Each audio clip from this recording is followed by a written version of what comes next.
Amados irmãos, eu convido a todos para nós abrirmos a Bíblia no livro de Gênesis, capítulo 3.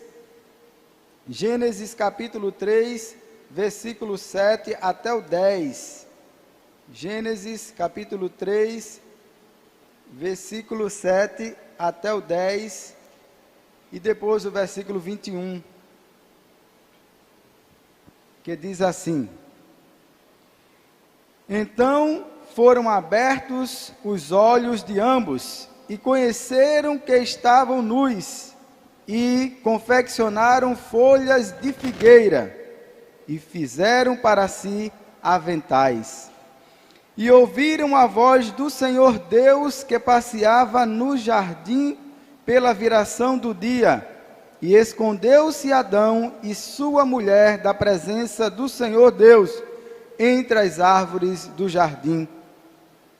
E ele disse, ou melhor, e chamou o Senhor Deus a Adão e disse-lhe: Onde estás? E ele disse: Ouvi a tua voz soar no jardim e temi, porque estava nu e escondi-me. Versículo 21. E fez o Senhor Deus a Adão e a sua mulher túnicas de peles e os vestiu. Queridos irmãos, estamos diante de um belíssimo texto. Na verdade, queridos irmãos, esse texto é uma tragédia. Esse texto nos fala da pior e da maior tragédia que já aconteceu neste mundo. Quem pensa que a pior peleja, a pior guerra foi a Primeira Guerra ou a Segunda Guerra Mundial, está completamente enganado. Quem pensa que a maior dificuldade que o mundo já passou nos dias de hoje foi agora 2020, com essa pandemia terrível, está completamente enganado.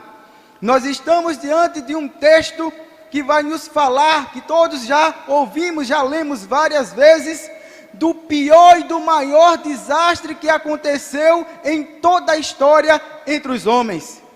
Estamos diante do livro de Gênesis. A palavra Gênesis quer dizer começo, origem, início de todas as coisas. E aqui, queridos irmãos, Deus, Ele começa a dizer para nós, contar-nos o evento desastroso que aconteceu. No capítulo 1 e no capítulo 2, Deus, Ele começa criando todas as coisas. No capítulo 3, que nós lemos agora, acontece um evento tremendo, terrível. Deus tinha dito no capítulo 2, versículo 17, que, olha Adão, de todas as árvores que está aqui, Adão, tu podes comer livremente, mas da árvore que está no meio, a árvore do conhecimento do bem e do mal, dela você não deve comer. Queridos irmãos, e aí, amados irmãos, acontece aquilo, uma possessão. Satanás, ele entra em um animal, e ele chega a persuadir, a convencer Eva, dizendo assim: não foi assim que Deus disse, comerás de todas as árvores do jardim, de todos os frutos? E Eva diz que não. E aí Satanás, ele entra naquele processo de persuasão, e ele consegue convencer a Eva, e Eva automaticamente come daquele fruto, e dá também para o seu esposo. E aí acontece o que nós lemos aqui no versículo 7, e diz que foram abertos os olhos de ambos, e eles perceberam que estavam nus. E a atitude deles foi, ao perceberem que estavam nus, eles confeccionaram folhas de figueira para se cobrir. E Deus chega até eles, e Deus diz o texto aqui no versículo 8, 9, 10, que Deus durante o dia, Ele tinha uma comunicação interpessoal, havia uma relação entre Deus e aquele casal. Deus batia papo, Deus conversava, que eu até posso dizer assim agora, irmãos, que ele veio aqui na minha mente, o chá da tarde. Negócio diferente, meu irmão, é a primeira vez que eu falo essa palavra. Um chá da tarde, Deus ali, ó, vai bater um papo com aquele casal. Mas diz o texto, que ao ouvir a voz de Deus, ele se esconde entre as árvores. E Deus diz: Adão, aonde estás? Ele diz: eu ouvi a tua voz e me escondi. Quem te disse que tu estavas nu? Por que tu estás escondido? Tu comeste do fruto, Adão, que eu disse para ti que não comesses. E Adão, ele vai dizer, agora vai começar um processo de terceirizar as responsabilidades. Adão vai dizer: foi a mulher vai dizer: não, foi a serpente. E vai começar um processo de terceirização, e Deus vai punir a cada um deles. E no versículo 21, Deus, ele confecciona agora túnicas para aquele casal. Queridos irmãos, eu quero extrair nesta tarde algumas passagens, algumas coisas que me saltam aos olhos nesse texto. Amados irmãos, no versículo 7, diz que Adão e Eva, eles confeccionaram para si folhas de oliveira. Eles confeccionaram, ou melhor, de figueira para si. O que eu percebo aqui, queridos irmãos, é que há um desejo humano de fazer com que as coisas deem certo do seu próprio jeito. É a ação humana, independente de Deus, de tentar resolver os problemas e as situações, principalmente nos casamentos. Existe um desejo humano de, por conta própria e iniciativa sua, sem a ação de Deus, sem a intervenção do Espírito Santo, fazer com que o seu casamento e o seu relacionamento deem certo. E foi exatamente o que Adão fez, uma ação humana sua. Ele agora tenta, ele confecciona da sua forma folhas. Vale dizer, amados irmãos, que as folhas, elas são temporárias, elas secam com o tempo. E quantos casamentos, casais, quantas famílias têm sofrido, porque elas têm tentado, ao seu próprio modo, resolver os conflitos e os problemas dentro delas, sem a ajuda e a graça do Senhor.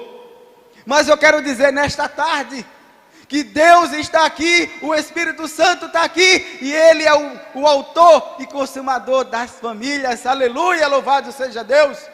Eu tenho costumado dizer, queridos irmãos, que Deus, Ele é o idealizador, mas também Ele é o projetista, mas também Ele é o restaurador, mas também Ele é o salvador dos casamentos e das famílias. Quem entendeu, diga glória a Deus. Aleluia, louvado seja Deus. Quantos casamentos têm sofrido, amados irmãos, porque suas finanças estão completamente desajustadas, e elas tentam da sua própria forma. Foi feita uma pesquisa agora, o ano passado, o IBGE disse que nos últimos 5 anos, o número de divórcios no Brasil cresceu 75%. Isto é perigosíssimo. Isso demonstra que os casais e as famílias, elas estão tentando da sua própria forma, do seu próprio jeito, confeccionando suas folhas de figueira para tentar solucionar os problemas que existem dentro dos casamentos. E quando não conseguem, essas folhas, elas secam e se acabam. Mas eu quero dizer que nesta tarde ou nesta noite, a hora que você estiver vendo esse vídeo, o Espírito Santo quer resolver, quer solucionar o problema no teu e no meu casamento. Louvado seja Deus. Amados irmãos, percebemos, é muito parecido com o que Abraão fez. Abraão, ele tentou resolver o seu problema de não ter filhos da sua forma. Abraão, juntamente com Sara, eles tinham um problema sério. Sara não poderia ter filhos,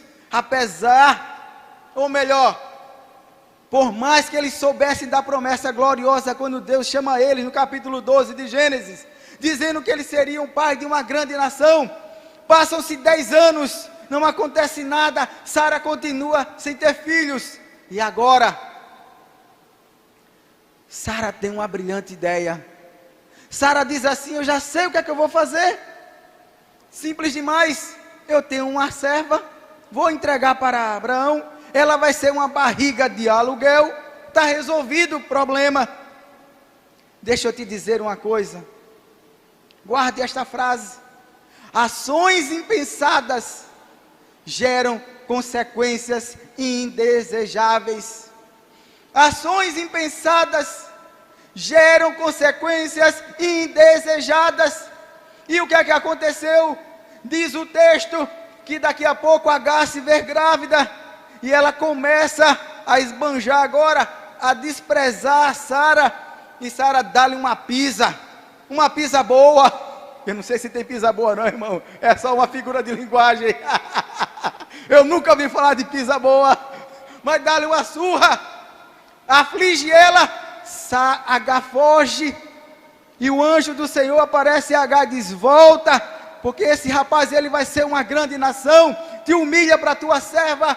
Isso trouxe uma problemática no casamento entre Abraão e Sara, porque eles tentaram confeccionar uma figueira, uma folha de figueira para tentar resolver o problema deles. Nesta tarde, o Espírito Santo está dizendo para ti: deixa o teu casamento e o teu relacionamento nas mãos do Senhor. Aleluia, louvado seja Deus. Deus é o restaurador, é aquele que ama as famílias. Ele disse que não é bom que o homem esteja só. Isso é muito claro, é muito lógico. Gênesis 1, nós começamos a ver que Deus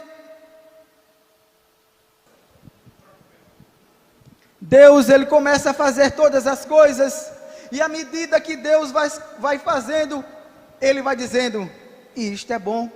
O texto, Moisés vai dizendo: e viu Deus que era bom. E ele separou a terra, a água da terra, ele separou o céu das águas, e viu Deus que era bom. Criou répteis, e viu Deus que era bom. E tudo que ele fazia, ia dizer no texto, e viu Deus que era bom. Mas no capítulo 2, no versículo 18, Deus viu algo que não era bom. Ele viu algo que não era bom, e ele disse: não é bom que o homem esteja só, far-lhe-ei uma auxiliadora, que esteja como diante dele. Aleluia, louvado seja Deus, glória a Deus.